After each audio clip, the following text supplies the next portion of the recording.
Today is day one of a year facing fear. This is Bobby. I am Katia Loisel. I'm a doggy mum of two, connection and body language specialist and coach, behavioral analyst. But I have made a commitment to myself and to you to face something that I'm scared of, sometimes big, sometimes small, every day for the next year. And posting this video, I'm glad that Bobby's here to give me a little bit of comfort. Posting this video here is probably the scariest thing. And at first, when I first thought about doing this, it was about 2 months ago. I got really excited, and all of a sudden, it got so big. And the thing about fear is when we're scared of something, it shines a spotlight on it. And I'll talk about that in another video. And all of a sudden it became so big, and I thought, I'll wear devices to check my breathing and my heart rate, and I'll do this and I'll do that. And then it became so big that I was absolutely terrified and I was petrified, and I sat on it and didn't do it. And literally, for the next 2 months, or it could be longer, I thought about it day in, day out. I couldn't stop thinking about it, but I was paralyzed. It's funny, isn't it? Because even though I've spent the last, over 20 years, I don't want to say how many years, over 20 years researching emotion and behavior and working with people on tapping into their inner body language expert, really connecting with yourself and others and putting yourself out there, fearless confidence. The truth is, in the last year, I felt really, really stuck, and it's affected every area of my life. I've been living in a stress response, not just for the last year, probably since before we moved to New York to launch Love Destination. I was stressed out of my brain, and I felt like I'd been stressed out of my brain for so long that I was constantly in fight or flight. My amygdala, which is that almond-sized part of your brain that's activated in response to threat, that's responsible for releasing the adrenaline, cortisol, the release of that, the physiological response that we feel, whether it's a pit in your tummy or the tightening of your throat or that wave of dread or the heat in your cheeks. And I felt like, for me, it was just on all the time in the background. Like, my nervous system was constantly, in the last year especially, constantly looking for threats, constantly looking for things that were going wrong. An email would come and I'd feel this sense of dread. What have I done wrong? The phone would ring, and again, I'd feel that visceral reaction of, what have I done wrong? And I don't know if any of you can relate to this, but for me, I just had to do something different. We see so many shiny things on social media.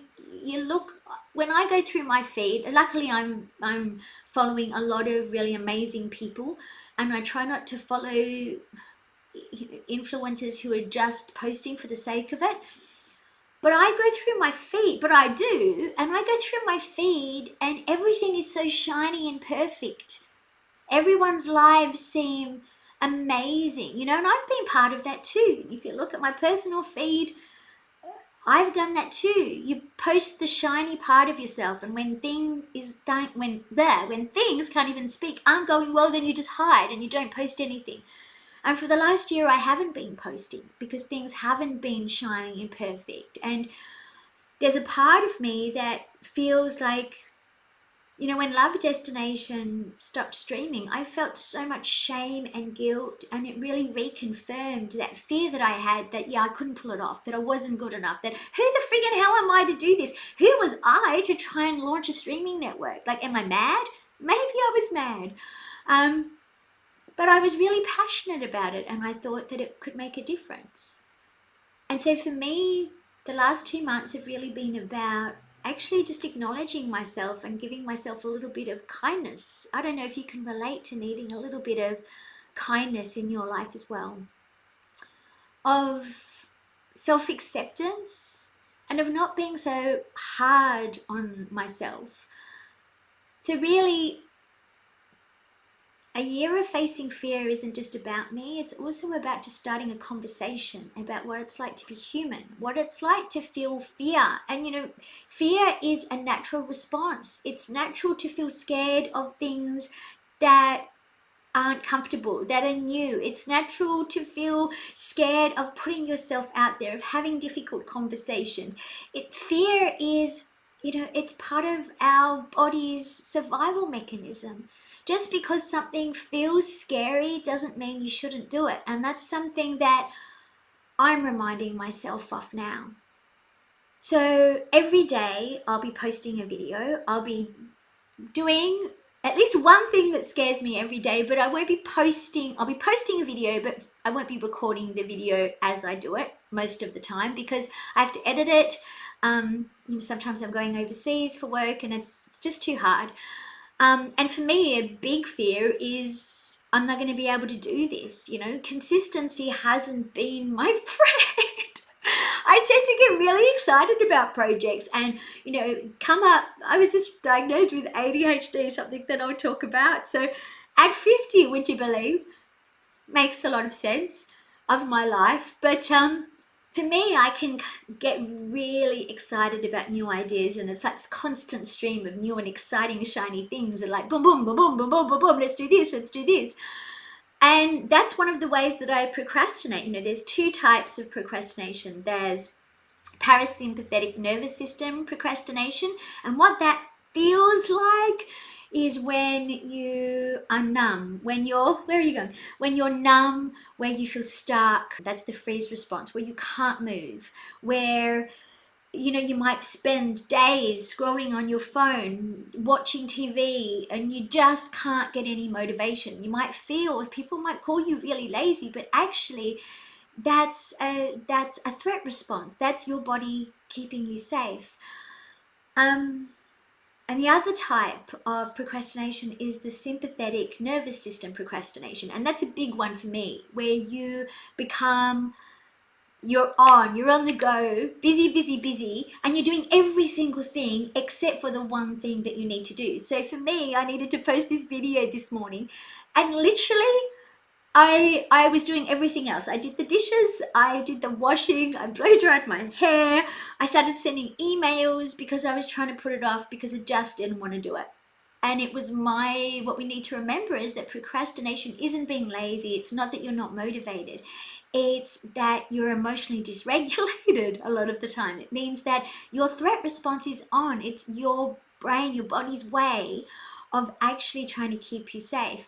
So for me, these videos are about not just sharing my experience, but also, and changing my own life, but also looking at the science and the neuroscience around fear and emotion and threat response, around physiological reactions, around what works in terms of getting over our fears. And for me, really personally, I feel as though one of the things that I really want to know from a personal perspective is, if I face something that scares me every single day, what's going to happen? What's going to change in my life? What's going to change in my body? The research tells me that if I do this, it's going to dampen or sort of quieten that threat response. I'm going to feel scared less often. I'm going to be able to regulate my nervous system. I'm going to be able to feel the fear when it comes up and sort of hack it. And I've been able to do that in a lot of areas of my life. I'm a public speaker, I work in the media, a lot of things that would scare a lot of people. But in a lot of other areas of my life, my fear is keeping me stuck every single day.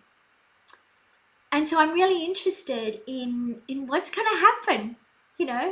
In doing this video now, even though it's the day one video, it's taken me 9 days of facing my fear to get here. And as a little teaser, I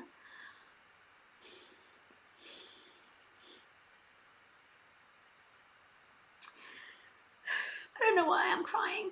I think I'm crying because now that I'm at day 9, I can see what a big difference it's already made to my life. And a part of me, I think, feels sad, like grieving the fact that I didn't have the friggin' guts to do this earlier. I think there's a part of me that just feels like, oh my God, what if I had actually so many of the things that we're afraid of them because we've told ourselves that it's what we fear. I love that acronym, false evidence appearing real. Often fear appears real because we've told ourselves it's what we fear. And I'll talk about the science behind that in another video, and also how you can reframe your nerves as excitement. But even though I teach this stuff from a personal perspective as a human being, sometimes when life isn't going to plan, you forget. And the last 9 days have been frigging eye-opening. And I think I'm posting this video today for 2 reasons. Firstly, as part of giving myself a kick up the butt, I joined Mel Robbins' launch program. Absolutely friggin' amazing. I love her so much. And today was lesson 32. And today's lesson was, when I write, it's like, make it public or something like that. And so here I was thinking, tomorrow, I'm going to post the first video tomorrow. It's fine because I'm facing my fears every day. I don't need to worry about the videos. And then this morning, it's weird. The more I face my fears, the more not only confident am I getting facing the fears, but the more fears I'm willing to face actually every day. But then this video comes up this morning and it's like, bang, smack in the face, lesson 32, make it public. And it was calling me out. I've made it public. I was category 3, so I've made it public with my friends. I've made it public with my family. I've been talking about it on podcasts, but I haven't had the guts to post the video because frankly, the thought of posting videos on social media and putting myself out there, particularly about this and the things that scare me and things like shame and guilt and failure, scares the crap out of me. But thank you, Mel Robbins, for making me do it. If it wasn't for that video, actually, it might have been like 3 months down the track. I'll be like, I'm on day 100 of facing my fears, but I'm recording video 1. And so this is day 1. Now, I would love to share this journey with you. A couple of disclaimers. I want to remind you that if you're having a lot of anxiety, if you have a trauma background, if you can feel that your nervous system is really dysregulated, so you're constantly in a place of fight or flight, you constantly feel anxious, agitated, you're having panic attacks, the list goes on. Rather than joining me for a year of fear, or rather than just going out and facing your fears, please see your mental professional, GP, doctor, mental health professional, and get the all clear, because sometimes there's other underlying things going on, and it's important that we do this really safely.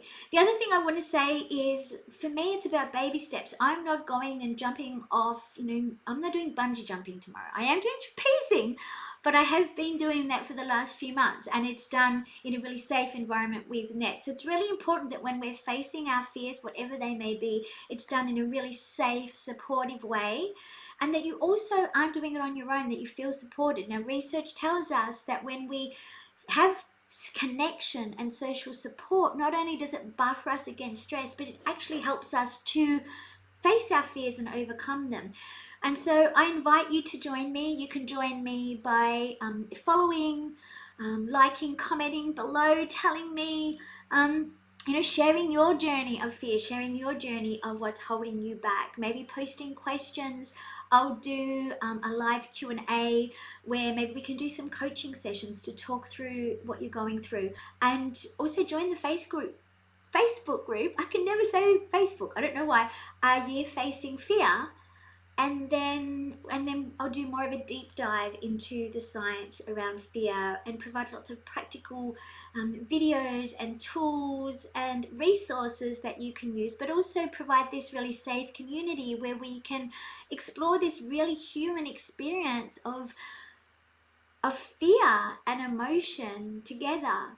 And, I think there's a lot of power, and the research tells us that there's a lot of power in um, doing things as a collective and having that real collective support. So I'm here for you. I've got you.